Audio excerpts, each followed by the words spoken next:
Is your hair salty? Salty from the ocean air or running around all summer in a bun like you just don't care? Well, I'm Kel Cuts, and I'm here today on behalf of John Hall Mitchell Systems and Cosmoprop to give you guys some tips and tricks on how you can keep those salty hair customers coming back all summer long. So let's get into it. Today, my guest Alicia has come in, and we are going to do a few money pieces around her face just to lighten and brighten what she already has and keep that lived-in look, but also keep it fresh, keep it conditioned. Because remember, in the summertime, right, we run around, we don't always, our guests are not always coming in and not taking care of that maintenance. So it's our job to educate them and make sure that they're our walking billboards, right? So I really want to talk to you guys today about a product that I really love, that really helps me be successful. Whether you're highlighting or you're doing those balayage looks, those lived-in looks, my go-to in the salon is the skylights, especially this time of year, because we've got all that damage from the salt water, chlorine. People may be washing their hair every few days because they are on the lake or the river or doing all those things, right? So all those elements are mixed in, and skylights is really our go-to. Why? Because it has rice milk and kaolin clay. It's really gonna condition the hair. As we lift the hair, we're gonna get 7 levels of lift, up to 7 levels of lift there. If you do desire a little bit of lift, you can use it in a foil. But let's talk about it being a clay lightener for a second. That means I can go in and paint seamlessly, drop that down, and I don't have to worry about any transfer to any of the other hair. Whether I'm highlighting, doing a specialty color, or maybe a highlight or low light, going back and doing a reverse balayage, so many things come into play. Or maybe you're doing some baby lights or a resistant here, and we want to put it in a foil. We can also do that. Out of the foil, what you see, what you get, it's gonna harden to a nice eggshell, and then we're gonna know it's done. So let's get into it a little bit and talk about what we're gonna do to create these money pieces. So when we're doing balayage, we wanna think about how that hair is gonna move, where they're gonna part, and that comes with any color. But today we're gonna be working on that balayage, doing a few hand pieces on here to just go in, put that money piece, brighten it up, and like I said, condition it. And we'll talk about how we're gonna rebuild those strands to cap it off on the end and have her looking bright and all right with skylights. So let's get into it. As you can see, Alicia here, she has parted into 3 sections. We have parted her off from in front of the ear back and made that section. And then for Alicia, I chose to part down the center because she does have a little bit of an offset part, but it's really not enough for it to matter for me because I'm gonna have that move it pretty consistency from left to right and front to back. So a lot of times when we're doing the hair, especially with balayage, I like to think of it in triangles, right?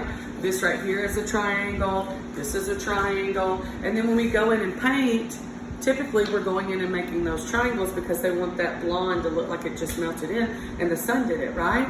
Like when we have our hair up or we're just going around during the summer, it's just hitting that high on the top or on the sides, right?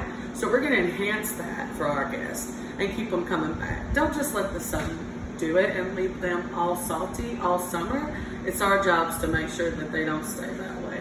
Let's get into it. So we're gonna drop down this left section, and we're gonna be working with diagonal back sections, creating some contouring and movement. So like I said, everything is kind of like working off of triangles. And so I wanna think about how that color is gonna move from left to right on her head, right? When she moves and she flips her hair, what are you gonna see? And so it's really what you see is what you get. And I love doing the hand painting because you really get to get in there and really customize it for your guests. And like I said, it's at 0 transfer. So if you want to go in there and do all these specialty colors, plus do a highlight beside it, dark color, red, whatever, you don't have to worry about that transfer. Of course, just kind of let it smooth out and sit to the side. But I'll show you that technique as we get into this here. So on Alicia here, we've gone in, like I said, in section out that triangle. I just want to have a little contouring more around her face to brighten it up. So I'm going to go in and do a diagonal back section. And we're again working off one of those triangles. So we have a triangle here in this section, but again, here we have a triangle. And when we do balayage, we really, like I said, work off the triangles a lot. Because if you think about triangles and how they would move in the hair wherever you position them, you're really going to get a nice movement, lived in look, Unless you just really wanted to be bold and do like a block color, you could do that. But this is really nice for those lived in. We want to do those melted colors, root taps, all those things, and really melt that out seamlessly. Skylights is really your go-to.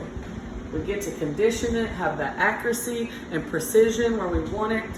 And remember when you're using the skylight, what you see is what you get.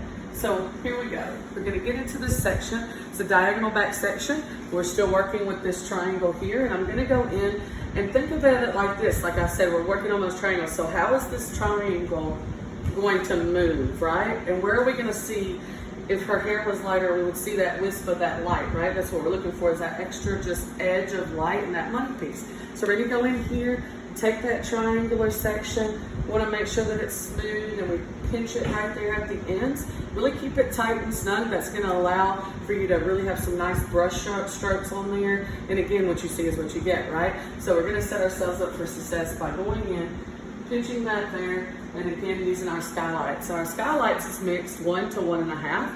You can use 20, 30, or 40 volume cream developer, whichever you choose. And again, if you just have a little, then that will happen. You just get in there, dab that off with a little water, your finger if it's quick enough.